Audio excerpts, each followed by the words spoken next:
Hi folks, and welcome to a brand new edition where I once again am right here to answer all of your queries. There is a whole lot that's happening in the automobile market, and most of it is unfortunately bad news. You have the industry under a lot of pressure, and sales have been declining quite steadily. In fact, July sales have just started to come in and it's looking pretty scary out there. Even the market leader Maruti has lost a massive amount of its sales numbers. And it's even happening in the popular segments like the hatchbacks and the subcompact SUVs. With that in mind, and without trying to start on a dour note, what I do want to tell you is that if you are still in the market to purchase a new vehicle, then in a way this is a great time, because given all of that pressure, there are some great deals to be had, and in many cases you could be looking at upgrading variants or even models or segments, that is, based on the fact that these good deals are actually really attractive for many consumers. Okay, with that out of the way, let's get on to our questions. The first one I'm taking today comes from Raj. I am planning to upgrade my Ford Fiesta, it's an old car, to an SUV. The budget is 50 lakh rupees, which is much higher than a Fiesta. Please advise me. I'm looking at a diesel vehicle with good mileage and free of maintenance. Well, nothing is free of maintenance, but of course I get your point. You want something that's reliable. Now, the price scale that you're looking at takes you into the luxury or the premium set of vehicles, and here now there are a couple of things to consider. The first is whether you want to just stretch that 50 lakhs a tiny bit and look at something like the Volvo XC60. The Volvo XC60 is a very capable car, and it's pretty much ticking every box in terms of what you are looking for in that particular segment, and so it would be just a little bit above 50 lakhs. If not that, you could also look at the XC40, because that will certainly stay in the price bracket that you're looking at. It is a smaller car, but again, very capable. And if neither of these appeals to you, then something like a Discovery Sport from Land Rover is a little bit less exciting, but yet is pretty attractive on pricing, and so that could be another option for you to consider in this particular space.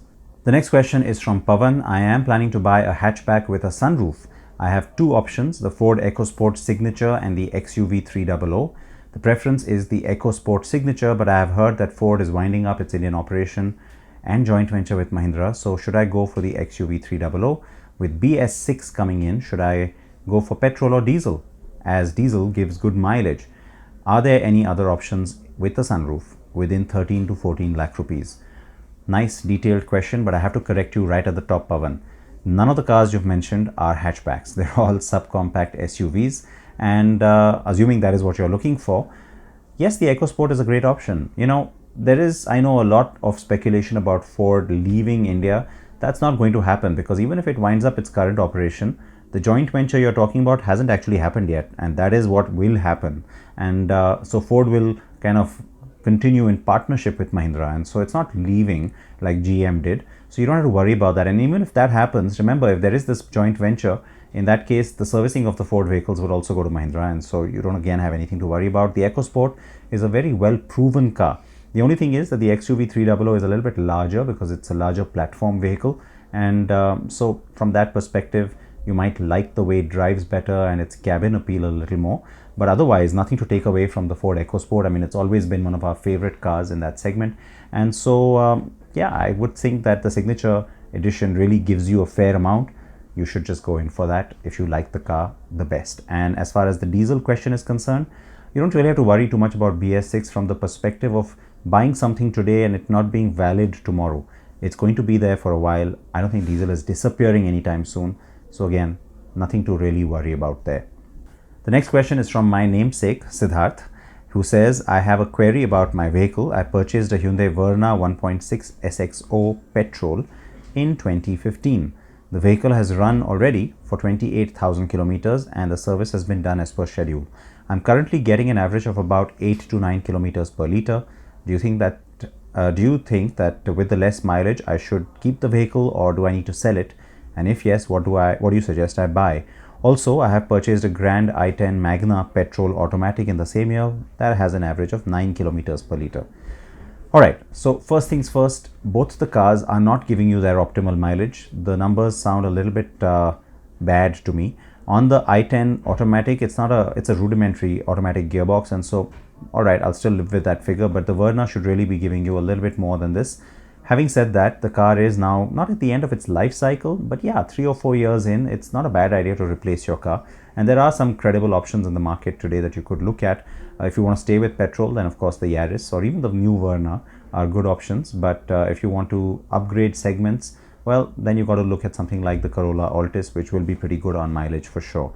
As far as the i10 is concerned, in case you want to upgrade that as well, there's a brand new generation of the Grand i10 that's coming very soon, and it's likely to have much better overall drivetrains, including a better automatic transmission.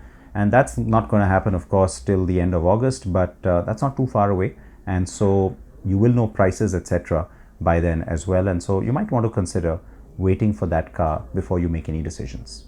Next question is from Tariq. Can I fit CNG in my new Ertiga ZXi Plus? Also suggest me if there are any other cars with CNG options in the same segment. Factory fitted CNG is the way to go, Tariq, because we don't really recommend any of the aftermarket products for the simple reason that most brands have moved away from aftermarket products. There aren't too many in that segment, unfortunately. And Maruti itself has the Ertiga VXi with CNG. I know it's not the ZXi Plus, but it does offer a CNG model that is factory fitted. And so if you really want to get a CNG, go for that. Do I really advise fitting a CNG into your existing brand new ZXi Plus? Not really, because the car is pretty nice. The new model is very credible. It drives quite well, and it's reasonably good on mileage anyway. So yeah, I wouldn't really do that if I were you. However, if you really do want to go ahead with it anyway, please speak to your Maruti authorized workshop, that's your dealer from where you bought the car, and ask them for recommendations on which CNG kit comes pre-approved. That's the one to go with. Next question is from Sagar. I'm looking for upgrading my car. I have mostly used sedans but never bought an SUV before. I am now looking to buy the Mercedes GLE 250D, which I'm getting at a decent discount. I intend to own the vehicle for at least 7 to 8 years. Should I wait for the new 2019 model or should I buy the existing model? The only reason for asking is that I feel the GLE 250D lacks some of the important features like Apple CarPlay and electric tailgate, which are now available in low-cost SUVs. So you're right, it is of course a little bit dated now, and frankly the new generation GLE is overdue in India. It should have been arriving sometime this summer. Now we know that it's not going to come till at least January or February next year, which means that of course it's going to be a long wait for it. Now in the meanwhile, yes, the current car, you'll have great deals on it, and so from that perspective it may make sense to buy one.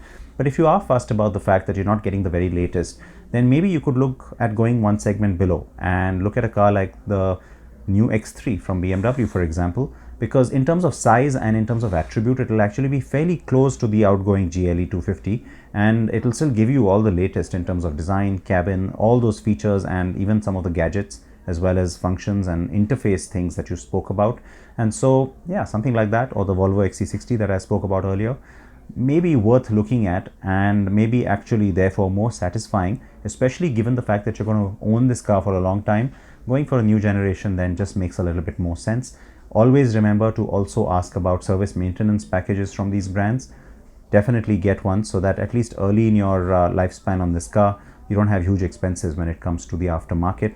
And you could also consider doing a buyback arrangement, because that will also reduce your EMI significantly, and then maybe you could upgrade your car a lot sooner than the 7 to 8 year period that you're thinking about, by sheer means of it becoming a little bit more lucrative, a little more affordable. So lots to think about then. And yes, of course the new GLE is worth waiting for, but it's going to be a really long wait. If you want to stay in the same segment, then of course we're already saying that the new X5 from BMW, which launched in May this year, is absolutely fantastic. It's great fun to drive. You can check out our review on that car, the India spec, on our YouTube channel. That's youtube.com/car&bike. Okay, lots more questions to still go through, but I'm going to have to take a very quick break here. Please stay with us for those answers as well.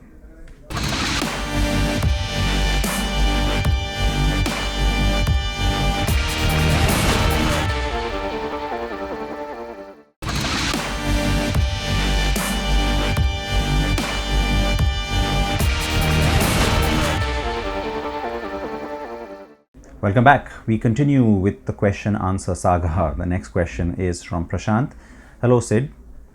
I am confused between the Baleno Petrol Delta and the Swift Petrol VXI or ZXI. Are these cars very different to drive, and from an overall perspective, please suggest. Also, I'm your ardent fan, so thank you firstly for that. I really appreciate it, and I also value the fact that you care about my opinion. Okay, now with that out of the way, the two cars that you talk about are of course very different from each other. The Swift is the more sporty, more individually driven product, while the Baleno is the better family car. It's got a more roomy cabin. Both cars aren't too different in terms of how they drive, though the Swift is definitely sportier, and so it depends on what's important to you. Of course, you might look at going for the higher variant of the Swift, that's the ZXI, and that way you kind of get better features and functionality than compromising on any of that. But the Baleno is, like I said, the bigger car. It's got the upgrade recently as well, and there's a fair amount going on in it, even with its new Smart Play Studio interface. And so yeah, I think it depends on really what you're looking for. I think if you are looking at multiple usage options on this product, especially as a family car, the Baleno makes more sense. It's a little more practical, and so definitely worth your consideration. Next question from Raktim. Please suggest an SUV for daily and weekend long travel in the budget of 15 lakh rupees with better mileage and performance and after sales service. So you haven't said better than what, but I'm assuming you mean that you want something that has good numbers. And now you got two things to consider here. Do you go for a slightly lower variant of the Hyundai Creta? Because of course, from an SUV point of view, ride height, space inside, the overall appeal, it does give you a fair bit more than some of the smaller offerings which are one segment down. But in terms of pricing and also being able to get a lot of goodies and features at that price, then maybe you want to consider something in the subcompact space. And there, frankly, even though the Hyundai Venue is our top pick right now, from a size or a cabin space especially point of view, the XUV 300 does become pretty credible because it's based on the SsangYong Tivoli, which of course is a Creta rival in other markets. I mean, it's that size of vehicle. It's just been shortened at the back to stay sub 4 meter, and so it's still wider and it has a better cabin in terms of space. Attributes of course are pretty good too, and you could get the high-end model, with the sunroof and everything thrown in instead of going for a cheaper Creta. Of course, if you can stretch that budget, then the Creta remains credible, though remember the Hyundai rival from within, that's the Kia Seltos, is arriving pretty soon as well. You could also look at something like a Renault Captur because you'll get a fantastic deal on it. The car isn't selling, and so as a result, the offers on it are incredible. And so if you don't mind a manual transmission car, yes, the Captur does become a fairly attractive buy as well, and worth your consideration for sure, because you'll get a great deal on it for sure as well, like I said. All right, next question. Lots of SUV questions. That's not surprising, but we'll take one now on bikes. This is from Anil.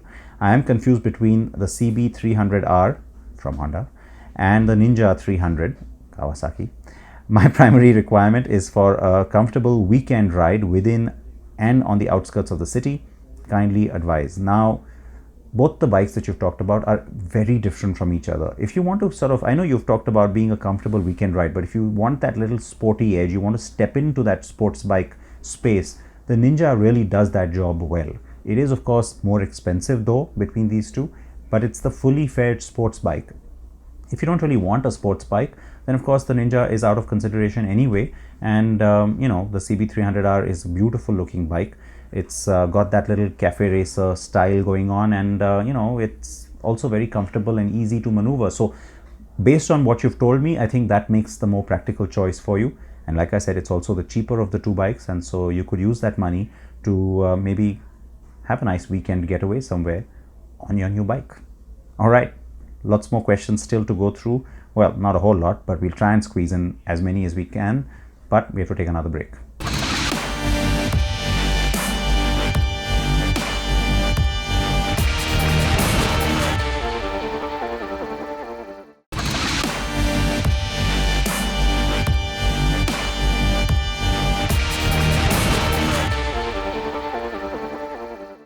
Hi folks, thanks for staying with us. I'm taking the next question right away, but before I do that, a reminder on how you can reach me. Go to karanbike.com to our forum and post your question there. You'll get an answer there or here on the show. And if not that, then you can reach me on Twitter at Siddharth Patankar and go ahead and ask your question there. Again, I'll try and answer as many as I can physically. So that next question then is from Gautam. Hello sir. Hi Gautam. I follow your car reviews very frequently. Thank you. I have booked the Kia Seltos recently, but I am confused between the diesel or petrol engine. My only priority is good drivability on city roads and highway speeds for overtaking. Knowing that it's a BS6 diesel engine, can I go ahead and purchase it? I am planning to keep it for another 10 years. Since there is diesel uncertainty in the near future, should I go for the petrol engine? Please advise me which engine option to go for. Okay, nice detailed question. The Seltos, to begin with, is offering some really nice engines. It's a fun car to drive. And let me tell you this, that even if there is going to be this cloud over diesel, there's not going to be a sort of an all told phase out. It's not as if people who have diesel cars today will suddenly not have diesel to fill into them tomorrow. Even the government knows it can't afford to do that. And so even if you buy a diesel car today, it's definitely valid over the next few years. Now, as far as 10 years is concerned, yes, okay, in certain places like the National Capital Region, you can't really drive a diesel car unless it's less than 10 years old anyway.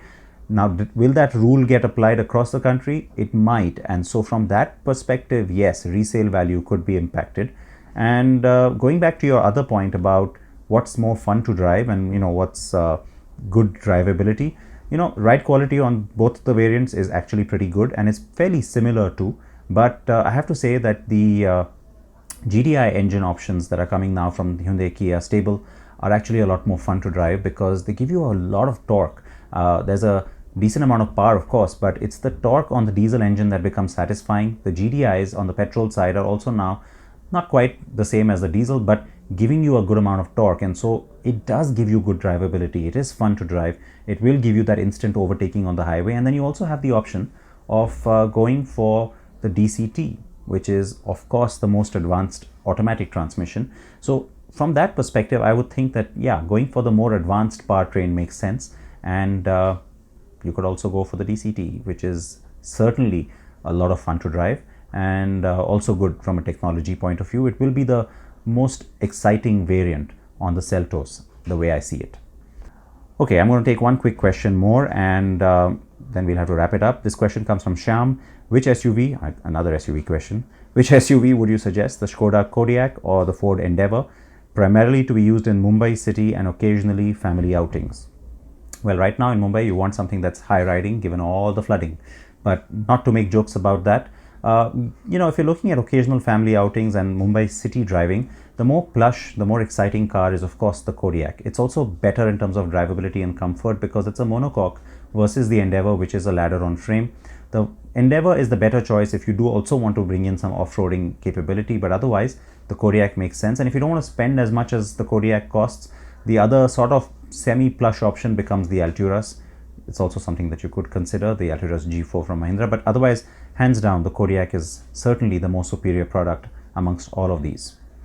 All right, we'll have to wrap it up right there, but thank you so much for joining us today. Please keep your questions coming. Please keep your helmets on if you're on a bike, front or back, and your seatbelts if you're in a car.